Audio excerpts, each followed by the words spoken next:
Mesdames et messieurs, bonjour. Ici Vincent Orellana-Pepin. Bienvenue à votre bulletin de nouvelles TVCL où nous couvrons toute l'actualité du territoire des Laurentides, d'une partie de Lanaudière ainsi que d'une partie de l'Outaouais. Et nous commençons cette semaine avec la municipalité de Saint-Hippolyte qui est heureuse d'annoncer son nouveau portail citoyen. D'abord conçu pour bonifier l'expérience, les communications et la participation citoyenne, le portail centralise plusieurs services. Il permet en outre de simplifier les démarches administratives des Hippolytois en leur donnant accès à un large éventail de services en ligne tels que les alertes municipales, les demandes de permis, les signalements non urgents, l'inscription aux loisirs, les licences de chiens, les sondages, le partage de suggestions dans la boîte à idées et bien d'autres qui s'ajouteront au fil des mois à venir. En s'abonnant aux alertes municipales, les résidents pourront être prévenus en cas d'événements majeurs, mais aussi pour recevoir des rappels par courriel concernant les collectes, les consultations publiques, les événements et les séances du conseil municipal. Les personnes qui étaient abonnées aux alertes municipales avant le 8 octobre 2024 n'ont pas à s'abonner de nouveau, mais devront le faire si elles souhaitent ajouter d'autres types d'alertes à leur profil. Pour bénéficier de l'ensemble de ces services, il suffit de se créer un compte dans le portail citoyen à l'adresse citoyen.sainthippolyte.ca. À Saint-Hippolyte, la municipalité souhaitant soutenir la télévision locale dans sa mission de faire une différence dans la communauté, le conseil municipal a autorisé l'adhésion annuelle à TVBL au montant de 200 $. Également à Saint-Hippolyte, des résolutions ont été adoptées par le conseil municipal pour le projet de parc intergénérationnel au lac Conley afin d'autoriser le service des loisirs à aller en appel d'offres ou en demande de prix pour l'achat et l'installation des éléments suivants au parc Conley.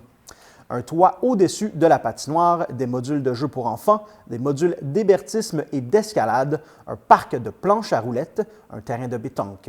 La résolution autorise également le service des loisirs à aller en appel d'offres pour l'installation d'un système de réfrigération à la patinoire du parc Conley. La municipalité a aussi accordé un contrat pour une étude d'impact sur les déplacements dans le secteur du domaine de la colline.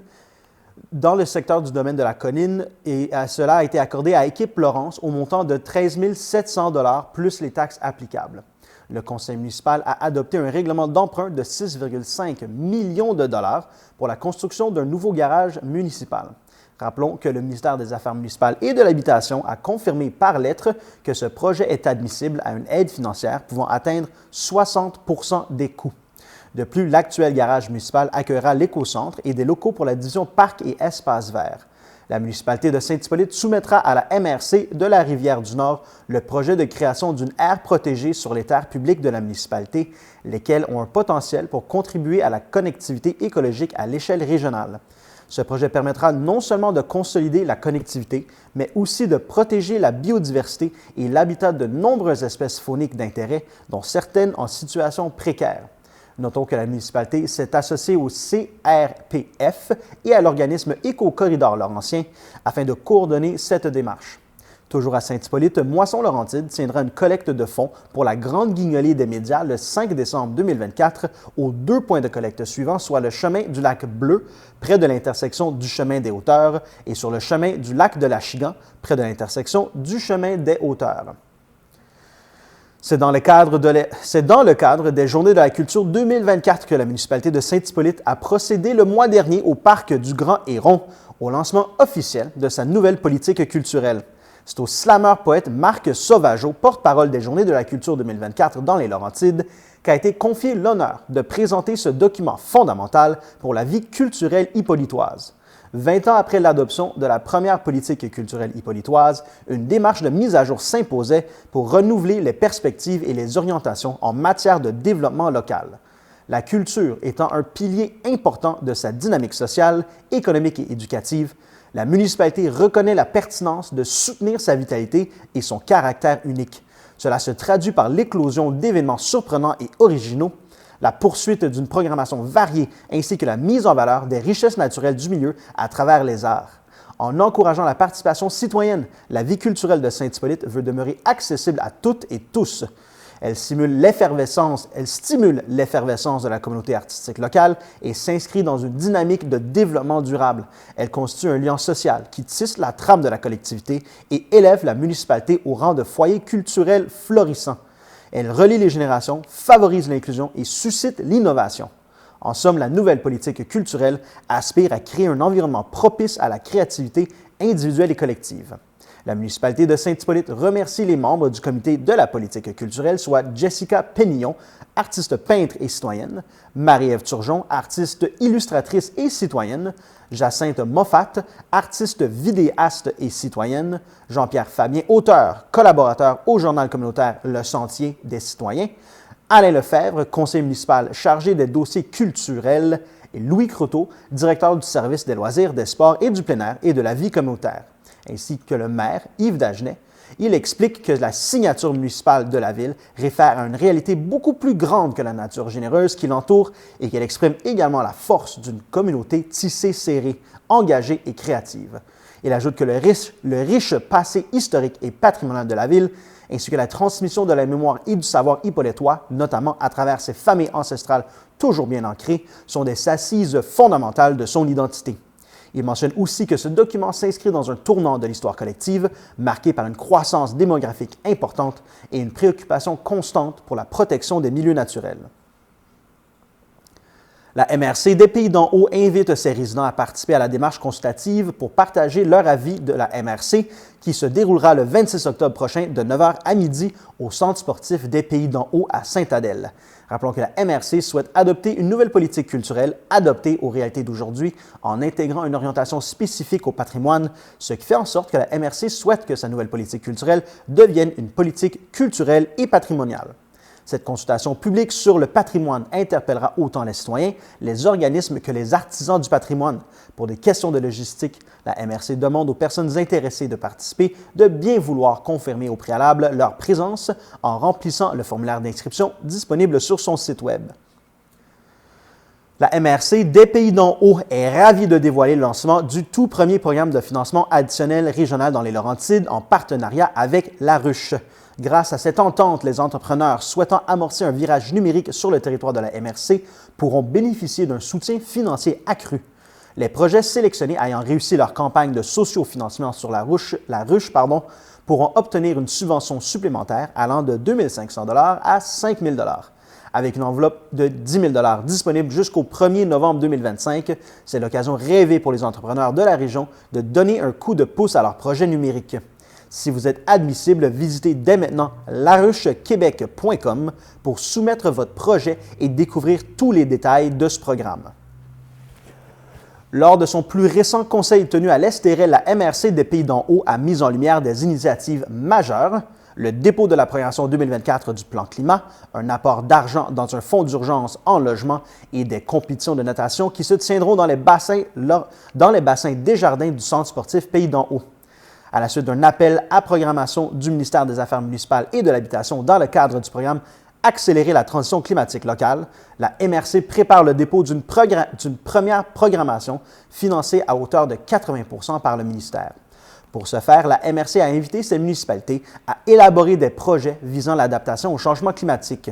Sainte-Anne-des-Lacs, Mornites et Sainte-Adèle, ainsi que la MRC, ont élaboré ensemble 15 projets qui visent à rendre le territoire plus résilient face aux enjeux climatiques locaux. Ces projets auront des retombées positives sur l'ensemble des 10 municipalités. Dans un contexte de crise du logement amplifié par l'inflation, la MRC renforce son engagement envers les ménages les plus vulnérables en accordant 10 000 $ supplémentaires au fonds d'urgence en logement. Les bassins Desjardins du Centre sportif Pays d'en haut accueilleront leur première compétition de natation et ce, dès ce mois-ci.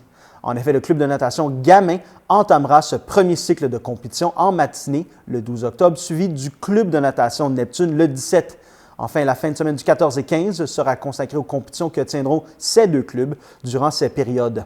Les activités régulières des bassins seront suspendues pour laisser place à ces événements sportifs. La MRC des Pays d'en haut amorce des travaux d'amélioration nécessitant la fermeture complète d'une section du parc linéaire Le Petit Train du Nord à partir du 15 octobre, et ce jusqu'à la fin de la saison. Cette fermeture concerne la portion comprise entre le chemin du Massif à Prévost et le stationnement de Sainte-Marguerite Station à Sainte-Adèle. Des travaux majeurs de réfection seront réalisés sur la piste durant cette période, incluant le remplacement de ponceaux, le rechargement granulaire de certaines sections de la piste ainsi que des travaux de drainage. Il est à noter que le stationnement situé au kilomètre 33 demeurera accessible aux cyclistes et piétons souhaitant se diriger en direction sud. Pour les utilisateurs souhaitant se rendre, il demeurera ouvert pour les piétons et les cyclistes souhaitant se diriger en direction nord. Pour les utilisateurs souhaitant se rendre vers le sud, l'accès sera possible à partir de la gare de Prévost. Aucun détour n'est prévu pour cette section de piste qui sera complètement fermée. Afin d'assurer leur sécurité, il est demandé aux usagers de ne pas circuler à vélo ou à pied sur cette section du parc. Le reste du parc linéaire Le Petit Train du Nord demeurera accessible pendant la durée des travaux. Les utilisateurs sont invités à consulter le site petittraindunord.com pour obtenir les conditions de la piste à jour. Ces travaux représentent un investissement total de 590 000 $ et sont financés en partie par le Fonds Région et Ruralité. André Genet, préfet de la MRC des Pays-d'en-Haut, souligne que ces travaux sont une première étape du plan de réfection et de mise à niveau de la portion du parc linéaire Le Petit Train du Nord qui traverse la MRC. Il ajoute qu'avec cet investissement important, la MRC veille à ce que tous et toutes puissent continuer à profiter pleinement de cette infrastructure de plein air de renommée internationale. C'est avec fierté que le transport adapté et collectif des Laurentides célèbre les 20 ans de l'Inter des Laurentides, un service de transport collectif qui a profondément marqué la région laurentienne. Sous le thème de la connexion, la campagne promotionnelle des 20 ans de l'Inter illustre le lien établi entre les citoyens, les municipalités, la nature, les organismes, les établissements scolaires et les employeurs. Cette connexion se concrétise grâce aux 115 arrêts d'autobus, dont 12 sont à proximité de stationnements incitatifs et 17 sont des arrêts de correspondance avec le service de taxibus. Pour marquer cet anniversaire, le transport adapté et collectif des Laurentides est heureux d'offrir la gratuité à bord de ces autobus le 6 novembre prochain. De plus, en reconnaissance de leur fidélité, les utilisateurs des titres mensuels recevront une bouteille d'eau à l'effigie des 20 ans de l'Inter. Depuis déjà 20 ans, l'Inter des Laurentides sillonne les territoires de la MRC des Laurentides, de la MRC des Pays-d'en-Haut et depuis 2017 de la MRC de la Rivière-du-Nord, s'affirmant comme une véritable ligne structurante du réseau de transport collectif de la région. Le premier horaire de l'Inter a vu le jour le 29 novembre 2004, proposant 2 itinéraires, l'un reliant Saint-Sauveur à Labelle et l'autre Mont-Tremblant à Sainte-Anne-des-Lacs, totalisant 6 départs par jour en semaine et en fin de semaine. En 2006, l'offre de service a été élargie avec un itinéraire de Mont-Tremblant à la gare de Saint-Jérôme, augmentant le nombre de départs à 10 en semaine et à 4 la fin de semaine. En 2024, un départ supplémentaire a été ajouté en semaine, portant le total à 20 départs en semaine et à 14 la fin de semaine. Il convient également de souligner que les services ont été maintenus durant la pandémie et que le coût du passage unique n'a augmenté qu'une seule fois en 20 ans, passant de 5 $ à 6 $ en 2018.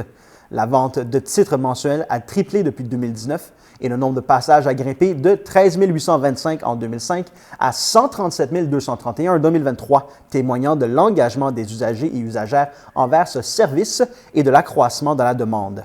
Par cette campagne, le transport adapté et collectif des Laurentides souhaite mettre en lumière l'évolution des services offerts au fil des années en réponse à la demande et aux ressources mises à sa disposition. Les usagers qui se trouvent au cœur des services sont soutenus par un fournisseur de confiance dont l'engagement est essentiel au succès de l'Inter.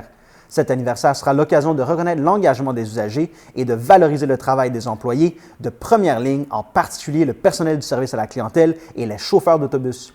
Pendant les 6 prochains mois, l'implication des différents partenaires et acteurs clés sera célébrée sur les réseaux sociaux du TACL. Divers visuels des 20 ans de l'Inter ainsi que des photos des partenaires seront présentés tout au long de cette période. Revenez-nous après la pause pour un reportage sur votre télévision communautaire des Laurentides.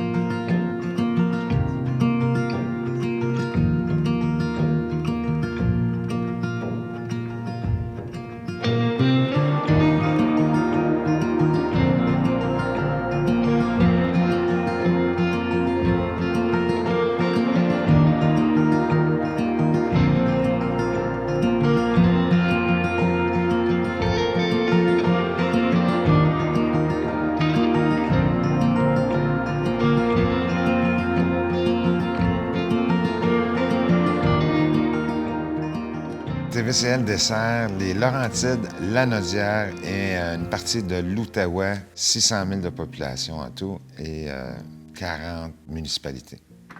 Bienvenue, bienvenue. Entrez dans le nouveau Mini-Mel's des Laurentides. C'est ça? Huberdeau. Ancienne caserne de pompiers, ancien centre communautaire. Puis là, l'automne est repris et on fait le bingo ici bingo. Aussi. Alors, comme ça pour les nouvelles, on ferme ça, comme ça, un petit peu comme ça, pour le bingo. Déménager, je pensais que ça allait être plus simple que ça. On est plus comme dans un loft en ce moment. Et ce qui donne une nouvelle ambiance là, qui va être très agréable. On va pouvoir recevoir des gens ici en studio. On est au cœur de la communauté d'Huberdeau, en plein centre du village, à côté de l'école, l'église. Fait que ça amène un petit côté plus humain. Notre local, avant, était dans un lieu plus touristique. L'avantage qu'on a de ce local-ci, c'est la hauteur, évidemment, mais le fait qu'on est dans la communauté. Puis ça, je pense que ça va amener de l'implication citoyenne. Là, tu sais, les jeunes, les aînés, une petite émission sur les aînés, des entrevues, tu sais.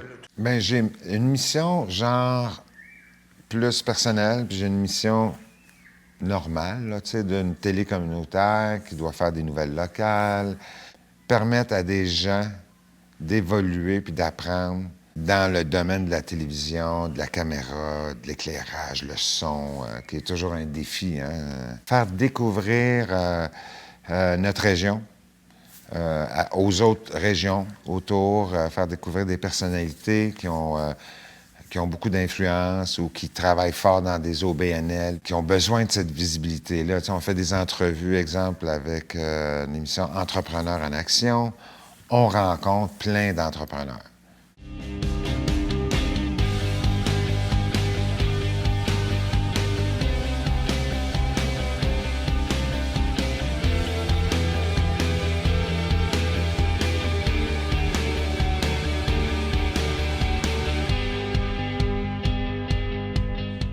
Il y a au Québec des milliers d'entrepreneurs. Ils sont de tous les âges et dans tous les domaines et ils sont un véritable moteur de l'économie. Je viens à la rencontre. On fait des entrevues avec des entrepreneurs locaux, c'est-à-dire des gens, soit des gens qui ont ces propriétaires de grandes entreprises ou des gens qui sont entrepreneurs indépendants, qui travaillent pour eux-mêmes. Ça peut être n'importe quoi, mais c'est un peu pour expliquer qu'il y a il y a des milliers d'entrepreneurs au Québec. Puis on pense des fois que c'est pas quelque chose pour nous, mais il y a des gens qui le font, petits et grands, et ça se fait chez nous tous les jours. Lundi ou le mardi, le 4-5. Ça, ce serait mes préférences. Ce que j'aimerais faire, c'est d'essayer d'en faire 4 à chaque coup. Mm-hmm. Les responsabilités sont la programmation, la coordination, le recrutement aussi de bénévoles qui ont le goût de faire une émission ou qui ont un projet d'émission. Alors, de rencontrer ces gens-là, essayer de voir si on peut faire quelque chose, les commanditaires aussi.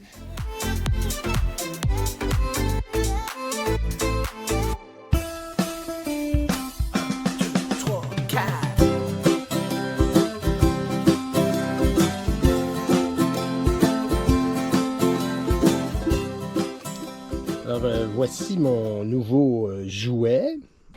OK, un vélo de gravel, ça marche dans le gravel, hein? Mais qu'on l'aime de bien. Non, mais c'est parfait, ça. Donc là, on a le randonneur masqué qui se promène en vélo. Ah, c'est quand même stable et tout, hein? C'est bon. Surprenant, la GoPro était 40 c'est complètement fou. J'utilise même plus ma Sony. Ça parle toujours de plein air, puis aussi, je suis menuisier, je fais de la scie mécanique, de la sculpture à scie mécanique. Donc, il y a toutes sortes d'émissions sur la scie mécanique, puis sur ma vie au quotidien, en fait. Si tu veux me connaître, ben regarde les émissions du Randonneur masqué, c'est moi au naturel, en fait. C'est ça, le Randonneur masqué. Mais j'ai des bons commentaires de mes suiveux là, sur YouTube, là, quand même. Et à la télévision communautaire, ça fait plusieurs années que je suis ici. Donc, souvent, je vais arriver, par exemple, à l'épicerie, puis là, hey, randonneur! Tu sais, parce que finalement, les gens écoutent beaucoup Cogeco. J'ai des gens qui m'ont juste vu sur Cogeco. C'est moi qui les annonce. Ben, tu peux me suivre sur YouTube aussi, tu sais. Donc, c'est quand même assez fascinant. Veuillez patienter. Attention, j'envoie du son à Trois-Rivières. Oui, j'ai ton tableau, le son est parfait. Ah ouais, hein? Marché Garnier-Py, marché Valmorin. Les temps changent beaucoup. Ça évolue à chaque trimestre. J'ai l'impression qu'il faut qu'on se tienne au courant de ce qui va se passer, qu'est-ce qui se passe. Les abonnés câbles, si on veut, ça n'existera plus bientôt. C'est l'Internet qui remplace ça. Alors, je pense que le défi sera de prendre notre place sur Internet. On a bien débuté avec notre site tvcl.ca qui a beaucoup de succès. Et on peut voir qu'est-ce que les gens aiment le plus, qu'est-ce qui est le plus vu. Et ça, bien, c'est le défi qui va se transformer en mission, tu sais. Le fait d'être disponible avec un lien sur le web, je pense que c'est ça la voie de l'avenir, qui fait essentiellement qu'on peut avoir une diffusion qui d'ailleurs va dépasser largement le cadre de notre petite communauté. C'est l'Internet qui va nous sauver.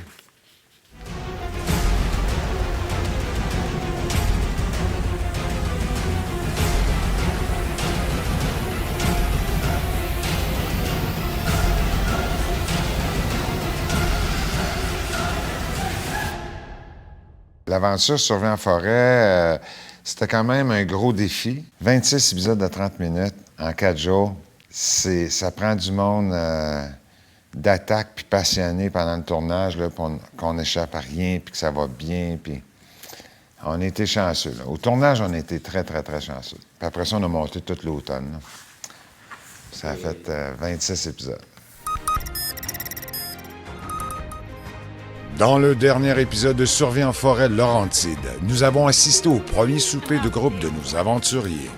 Les 3 équipes étant munies chacune d'une caméra GoPro, ils nous ont partagé des moments de leur première nuit en forêt sauvage. Nous voilà rendus au petit matin. Retrouvons nos courageux aventuriers Gilbert, Jean-Rémy, Jessica, Justine, Cassandra, Maxime et Simon. Un matin, on est au camp des débrouillards. C'est beaucoup de chapeaux. Être directeur général.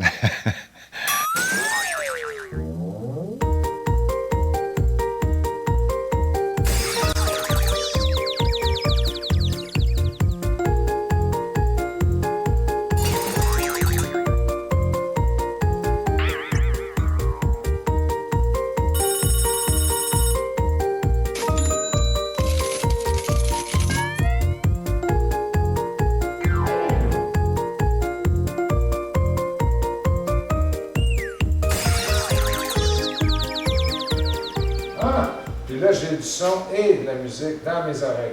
Puis il n'y a plus de réverbération. Non? Et voilà. Ah ouais, donc. Hey, bravo. Ah! C'était ça. Puis regarde, je vais remettre les potes juste pour voir. Ah, ben oui. Et voilà. Écoute, ça fait 4 ans que je suis ici. J'ai un background de caméraman, photographe, monteur vidéo. J'ai travaillé à TQS dans le temps. Quand je suis revenu ici à Tremblant, ben, j'ai tout simplement arrêté. J'ai cogné à la porte. Dean m'a répondu. Puis, il était comme tout surpris. Je disais, hey, avez-vous besoin de quelqu'un? Il était quoi? Il dit, c'est en plein ça que je m'en allais faire, passer une annonce pour demander un caméraman monteur. Ben, c'est ça que je fais. Moi, je pourrais peut-être participer à quelque chose. Ça s'est fait comme un genre de synchronicité assez incroyable. Ça a parti de là, puis je participe encore au bingo, une couple d'émissions, les nouvelles, une couple de jours par semaine. Là, c'est super agréable. Alors, ça a été difficile de recruter, mais tranquillement, pas vite, les gens ont entendu parler de notre télé communautaire. Puis, il y a des gens qui se sont proposés. Tu sais, j'ai même Annie qui anime le bingo maintenant, qui est venue cogner à la porte chez nous, là, puis qui a dit « Hey, si tu veux, là, je peux venir animer le bingo. » J'ai cogné directement à sa porte, toc, toc, un lundi après-midi. Puis j'ai dit « Dean, je m'en viens t'offrir mon aide. » Puis là, il m'a regardé, il a fait « T'es sérieuse? » J'ai dit « Ben oui. » Fait que ça a commencé comme ça au mois de décembre l'année passée. Puis là, ben j'ai continué toute la saison. On a eu, mon Dieu, 250 membres de plus sur le groupe Facebook. Les gens étaient contents, on avait du plaisir. Puis là, bien, j'ai recommencé. Là, on vient de recommencer, on a 2 semaines de fête, là. 6, 8, 7. Je suis en train de noter le numéro de téléphone pour donner aux gens pour appeler. Ah oui, hein? Oui, j'aime beaucoup tes couleurs.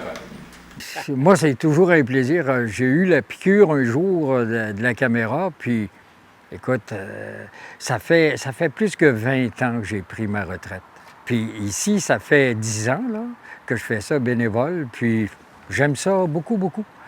C'est agréable, c'est un travail d'équipe, là, on a du fun ensemble. Dans 5, 4, 3, 2... Bonsoir tout le monde et bienvenue à votre soirée de bingo hebdomadaire en ce beau mercredi pluvieux. Donc, nous avons la B4. La B4. Continuez à nous envoyer des photos. C'est plaisant. Envoyez-nous vos porte-bonheur.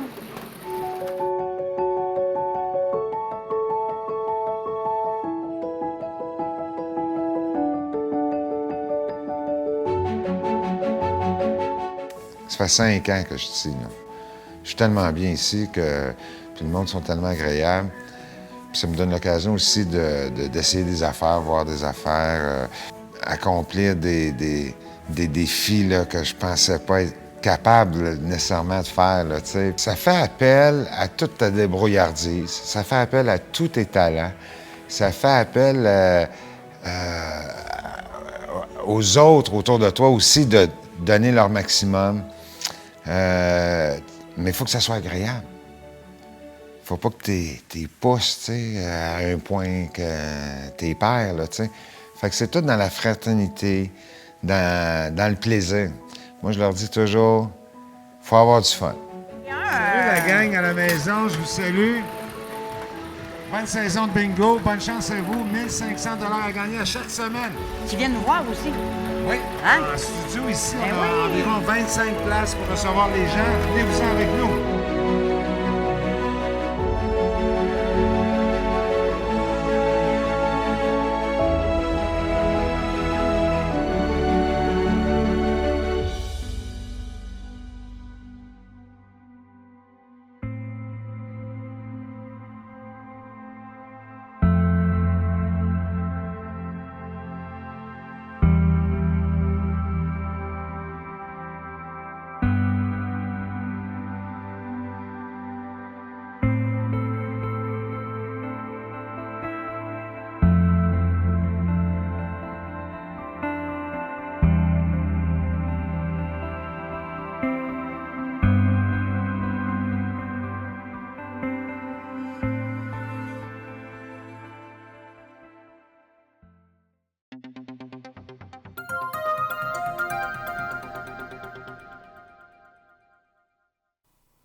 Dans un esprit d'amélioration continue, la Ville de Saint-Sauveur invite ses résidents à évaluer ses outils de communication et l'usage qu'elle en fait. Publié sur sa nouvelle plateforme de consultation citoyenne, le sondage aborde le site Web, les réseaux sociaux, les infolettres, les journaux locaux et nationaux, le bulletin municipal Le Sauveur-Roi, le calendrier municipal, les enseignes, les publicités, la balado-diffusion, la télévision communautaire ainsi que la radio traditionnelle. En ligne jusqu'au 9 novembre inclusivement, le sondage invite le Sauveur-Roi à s'exprimer sur les orientations que devrait adopter la Ville de Saint-Sauveur en termes de communication afin de mieux répondre à leurs besoins et aux tendances. Pour plus d'informations sur le sondage, veuillez communiquer avec le service des communications et des relations avec les citoyens de la Ville de Saint-Sauveur.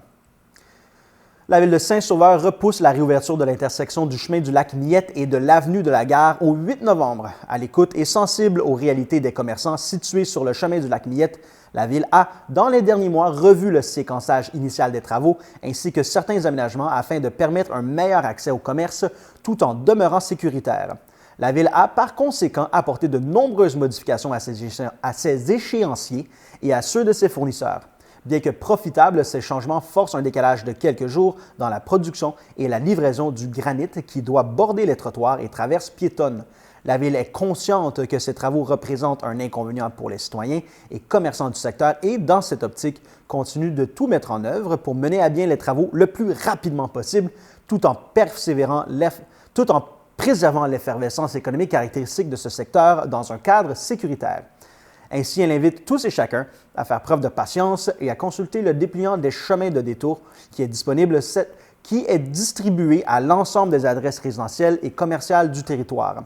Des exemplaires supplémentaires seront également disponibles dans plusieurs commerces de ce secteur. C'est avec grande fierté que la Ville de Saint-Sauveur a inauguré son nouveau skatepark en compagnie de représentants de Développement économique Canada pour les régions du Québec, des firmes ayant collaboré au projet, de ses partenaires régionaux, des médias et des maires des villes de la MRC des Pays d'en Haut et des Laurentides. Situé au parc John H. Molson, le nouveau skatepark d'une superficie de 1140 mètres carrés a été conçu de manière à offrir des modules évolutifs pour les utilisateurs de tous âges et de tous niveaux. Les modules créent des tracés linéaires et plus sécuritaires qui sauront plaire tant aux planchistes qu'aux adeptes de trottinettes et favoriseront leur progression. Le skatepark comprend 7 rampes, 9 boîtes de glisse et au-delà de 15 modules, incluant un quart de lune, un volcan, des pyramides ainsi que des plateaux d'équilibre.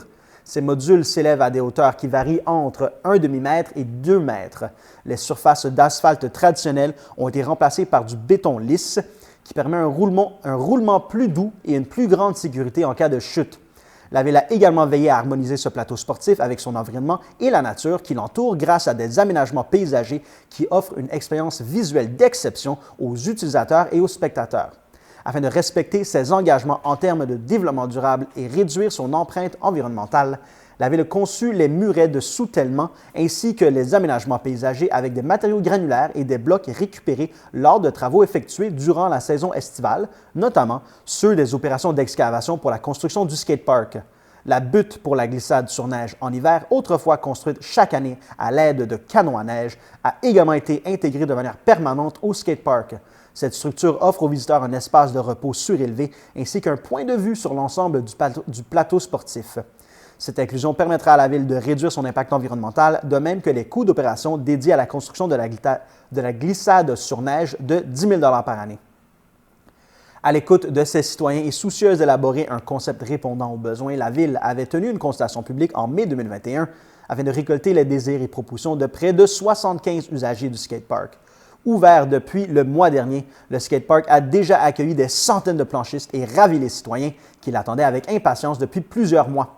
L'inauguration a été suivie d'une fête citoyenne animée par Technical Skateboards où performances professionnelles, cliniques de skate, création artistique en direct, prix de présence, kiosques de diverses entreprises du milieu du skateboard et DJ étaient au programme. Ce sont près de 750 citoyens de tous âges qui ont assisté à l'événement. Le CI3S des Laurentides et de Lanaudière sont à la recherche de candidats qualifiés afin de pourvoir 3 des postes d'administrateurs indépendants au sein du conseil d'administration du Centre de communication santé Laurentides-Lanaudière. Le Centre de communication santé Laurentides-Lanaudière est un organisme à but non lucratif ayant pour mission d'agir comme porte d'entrée au service préhospitalier dans la région des Laurentides et de Lanaudière en recevant, traitant et priorisant les appels acheminés par un centre primaire 911 ou par un établissement de santé pour les personnes nécessitant des soins en offrant, lorsque requis, une assistance téléphonique et en affectant et coordonnant les ressources ambulancières et premiers répondants disponibles de façon appropriée, efficace et efficiente. L'administrateur indépendant joue un rôle important par sa contribution à l'identification des orientations générales du Centre de communication santé. Par le partage de ses connaissances et de son expertise, le candidat contribue à l'atteinte des objectifs de l'organisation tout en veillant à la pérennité des activités. Les candidats recherchés sont des personnes détenant de l'expérience en gouvernance, en gestion de projet, en éthique ou en administration d'organisation ou qui font preuve d'un intérêt marqué pour les activités d'un centre de communication santé. Les candidats doivent aussi être habiles à travailler en équipe et collaborer étroitement avec les membres du conseil d'administration pour l'ensemble des activités de gouvernance. Le nouveau membre s'engagera à participer aux réunions du conseil d'administration à raison de 6 à 8 séances par année, à participer au sous-comité du conseil d'administration selon les besoins. Le mandat est d'une durée de 3 ans. Les personnes intéressées sont invitées à soumettre leur curriculum vitae et une lettre de motivation avant le 22 octobre à 16 h à l'adresse courriel marie-josée.lafontaine.ci3slau@ssss.gouv.qc.ca. À l'approche de la saison hivernale, avec une circulation attendue des virus et infections respiratoires, la direction de santé publique du CI3S des Laurentides invite la population à se faire vacciner contre la COVID-19 et la grippe pour protéger sa santé et celle des autres.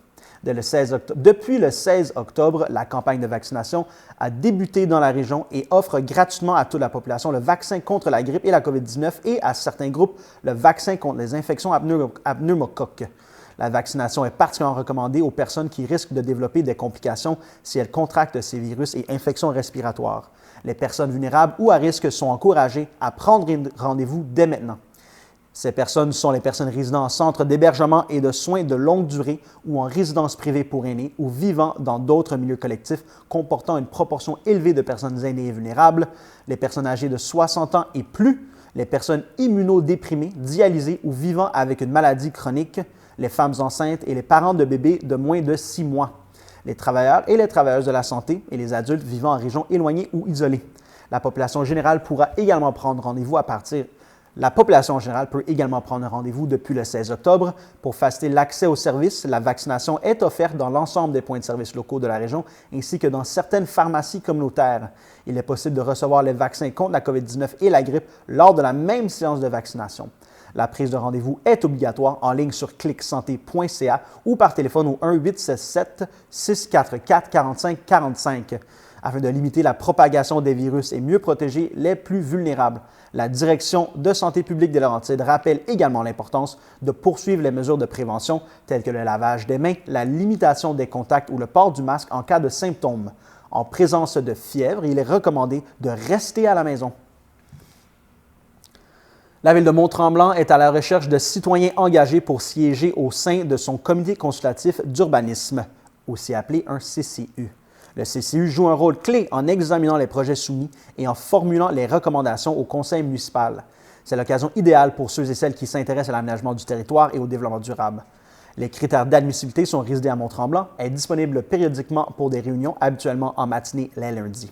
Vous devez envoyer votre CV et lettre de motivation avant le 25 octobre à l'adresse Ville de Mont-Tremblant au 1145 rue de Saint-Jovite à Mont-Tremblant. Le code postal est le J8E1V1. Vous devez l'envoyer à l'attention de M. Charles-Étienne Sigouin, qui est coordonnateur Division Développement du territoire. Vous pouvez également envoyer le tout par courriel à cesigouin@villedemonttremblant.qc.ca. La Ville de Mont-Tremblant a adopté sa politique de l'habitation, un projet attendu par la population et essentiel pour répondre aux enjeux d'accessibilité et d'abordabilité en matière d'habitation. Après un long processus de consultation et d'analyse, la politique de l'habitation sera désormais un pilier fondamental dans la stratégie de développement résidentiel de la Ville, avec un accent particulier sur l'accessibilité des logements pour tous et toutes. Cette politique découle d'un travail de réflexion entamé en 2022 dans le but de définir une vision claire pour le développement de l'habitation à Mont-Tremblant. Face à une croissance démographique soutenue, il est devenu nécessaire de créer de nouveaux logements tout en assurant l'inclusion et l'abordabilité pour les familles, les travailleurs et les travailleuses, ainsi que les personnes à faible revenu. Avec cette politique, la Ville s'engage à diversifier son offre résidentielle et à stimuler la création de logements sociaux et abordables. La politique de l'habitation s'articule autour de 3 axes principaux. Le premier est la diversification de l'offre résidentielle. Pour attirer et retenir de nouveaux ménages, Mont-Tremblant adaptera ses règlements afin de favoriser des typologies de bâtiments diversifiés et adaptés aux besoins des différents segments de la population, notamment la main-d'œuvre. Le deuxième axe est la consolidation et la densification des milieux de vie. La Ville s'efforcera de développer les infrastructures urbaines tout en limitant l'étalement et en préservant le parc locatif existant. Le troisième axe est le développement de logements sociaux et abordables. Des initiatives seront mises en place pour garantir que les logements soutenus par la Ville restent abordables à long terme, avec une collaboration étroite avec des partenaires régionaux et provinciaux. Ce projet ambitieux a impliqué un comité regroupant des représentants de la Ville ainsi que des acteurs et actrices du secteur de l'habitation. Ensemble, les membres du comité ont identifié les enjeux et les solutions à mettre en place pour soutenir une offre résidentielle adaptée et abordable.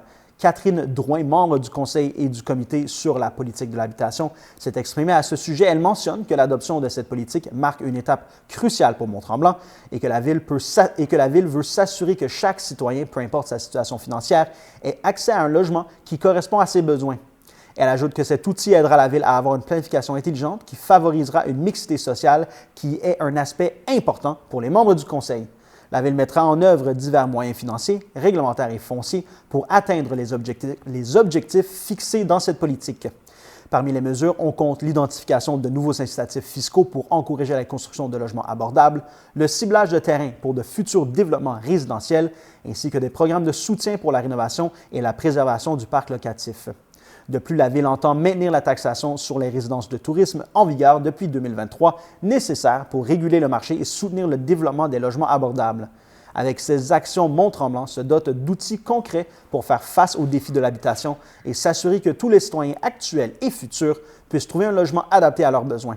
Cette politique de l'habitation s'inscrit également dans le cadre de la refonte en cours de son plan d'urbanisme en réponse aux nouveaux enjeux du territoire en termes d'habitation. Revenez-nous après la pause.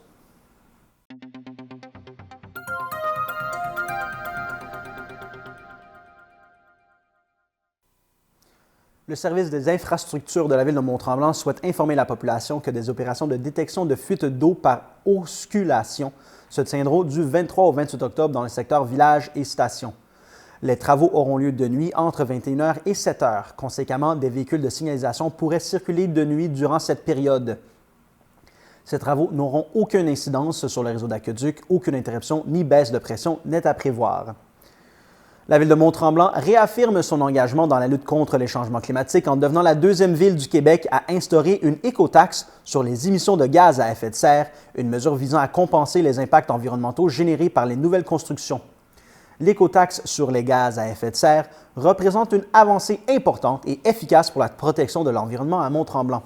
Elle est avant tout un outil collaboratif et bénéfique pour la communauté et non une mesure punitive.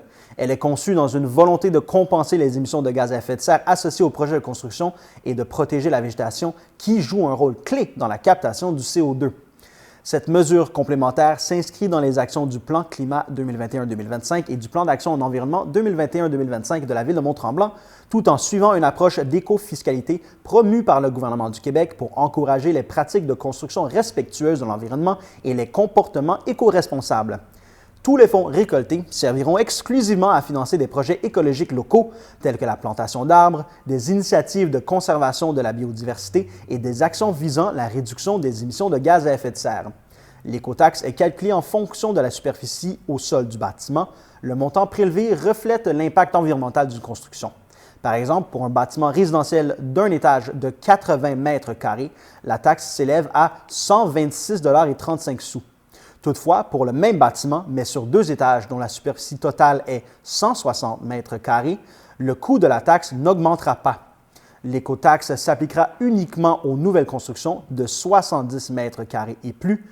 Elle n'est prélevée qu'une seule fois au moment de l'émission du permis de construction. De plus, en réponse aux commentaires et suggestions formulés lors de la consultation du 4 septembre concernant le projet de règlement, il a été décidé que les agrandissements et les garages ne seront pas concernés par cette mesure. Le règlement entrera en vigueur le 23 octobre prochain. La Ville de Mont-Tremblant et sa ville jumelle Châtel en France offrent un stage d'été rémunéré à Châtel à un étudiant de Mont-Tremblant. La Ville de Mont-Tremblant prend en charge le coût du transport aérien jusqu'à concurrence de 1 200 $, alors que l'hébergement est offert gratuitement par la famille du stagiaire de Châtel. Pour être admissible, vous devez répondre aux critères suivants, soit résider à Mont-Tremblant, être aux études et âgé de 18 à 29 ans. Vous devez être disponible de 6 à 8 semaines entre la fin juin et la fin août 2025. Vous devez vous assurer que votre famille accepte d'accueillir à la maison un stagiaire de Châtel pendant votre absence. Vous devez remplir le formulaire en ligne avant le 15 janvier prochain. Votre curriculum vitae et une lettre de motivation vous seront demandés. Jusqu'au 3 novembre, la salle Alphonse Desjardins accueillera l'exposition Hôtels et pensions, les débuts de la villégiature présentée par la Société du patrimoine Sopabic. Profitez de cette occasion unique pour plonger au cœur de l'histoire et découvrir les origines de la villégiature sur le territoire. À travers une sélection d'objets d'époque, de photographies historiques et de documents d'archives, découvrez comment ces premiers établissements ont façonné le paysage culturel et économique de la région. L'exposition aura lieu à la salle Alphonse Desjardins à l'Hôtel de Ville. Visitez le site web de la Ville de Mont-Tremblant pour consulter l'horaire de l'exposition. Pour tout renseignement, communiquez avec le service de la culture, des loisirs et de la vie communautaire à culture et loisirs à commercial-ville-de-mont-tremblant.qc.ca ou appelez au 819 425 86 14. La ville de Mont-Tremblant innove cette année en déménageant sa traditionnelle distribution de bonbons du 31 octobre à l'espace public et ajoute une activité très originale pour les 13 ans et plus au complexe aquatique le 26 octobre. Le 31 octobre, de 16h à 19h30, les familles de Mont-Tremblant avec des enfants de 12 ans et moins sont invitées à plonger dans un univers fantastique à l'espace public. Au programme, animation, distribution de bonbons et personnages mystérieux pour une ambiance à la fois magique et frissonnante. De plus, ne manquez pas l'une des 3 présentations de l'impressionnant spectacle de feu à 16h30, 18h et 19h15. Aucune réservation n'est requise pour profiter de cette soirée inoubliable. Il y aura projection du film Les Dents de la Mer le 26 octobre. Qui osera visionner ce grand classique de l'horreur sur l'eau, confortablement installé sur son flotteur? L'expérience s'adresse aux courageux et courageuses de 13 ans et plus. L'activité aura lieu au complexe aquatique. L'activité s'adresse aux personnes de 13 ans et plus. L'activité est gratuite pour les résidents. Les non-résidents devront payer le tarif d'accès au complexe aquatique. Les réservations sont obligatoires via la plateforme Sport Plus. Pour toute question, vous pouvez communiquer avec le service de la culture, des loisirs et de la vie communautaire de la ville de Mont-Tremblant par courriel à culture-et-loisirs@commercialvilledemonttremblant.qc.ca ou en composant le 819-425-8614. La MRC d'Antoine Labelle annonce la fin de la saison estivale du parc linéaire Le Petit Train du Nord pour le tronçon situé sur son territoire, en plus de la réalisation de certains travaux d'amélioration et d'entretien. La fermeture complète est effective depuis le 15 octobre. Rappelons que des travaux d'amélioration sont en cours et que d'autres sont à prévoir. Il est donc important d'éviter de circuler sur la piste fermée afin de permettre la réalisation de ces travaux dans les délais prescrits. En plus de ces travaux, la MRC travaillera dans les prochaines semaines à l'entretien des infrastructures du parc. Elle remercie tous les utilisateurs de respecter les consignes qui visent la conservation et la pérennisation des lieux, ainsi que la sécurité des travailleurs et de la population. C'est le 8 octobre dernier, lors d'une séance du conseil municipal, que la municipalité de Val-Morin a officiellement adopté une nouvelle politique de répartition des coûts des travaux municipaux. Cette politique a été réalisée avec l'objectif d'assurer une répartition équitable des coûts liés aux travaux d'infrastructure, d'aménagement urbain et de services publics entre les contribuables de l'ensemble du territoire et les résidents directement concernés par les travaux. Avec l'ajout ou la réfection fréquente d'infrastructures ou encore avec les mises aux normes nécessaires, les municipalités doivent faire face à des investissements importants. Visant l'équité et la transparence face au processus de décision relatif à la réalisation des travaux municipaux, cette politique cible donc les travaux suivants. Les infrastructures, donc la construction et la réfection des routes, les trottoirs, les égouts et les systèmes d'approvisionnement en eau, l'aménagement urbain, soit les espaces verts, les parcs, les terrains de jeu et projets d'embellissement, les services publics, soit l'éclairage, la signalisation et autres infrastructures de services.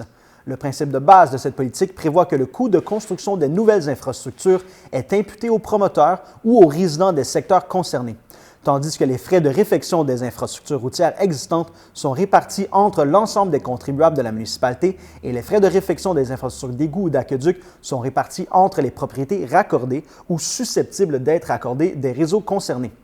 À titre d'exemple, le coût de réfection des chaussées et trottoirs, ainsi que l'aménagement de pistes cyclables, sera assumé par l'ensemble des contribuables de Val-Morin. Le pavage d'une nouvelle rue le sera par les résidents d'un secteur concerné et la réfection d'un tronçon du réseau d'aqueduc le sera par les propriétés raccordées ou susceptibles d'être accordées au réseau d'aqueduc de la municipalité. C'est l'automne, le temps de l'abondance et des récoltes, c'est le temps de faire le plein de bons fruits et légumes. Cette abondance apporte aussi malheureusement son lot de pertes et de gaspillage. Personne n'y échappe, mais il existe heureusement des trucs simples pour optimiser chaque aliment. L'experte Florence Léa Siri débarque à Val-Morin pour vous présenter ses trucs et astuces pour arriver à mieux gérer votre réfrigérateur et votre garde-manger.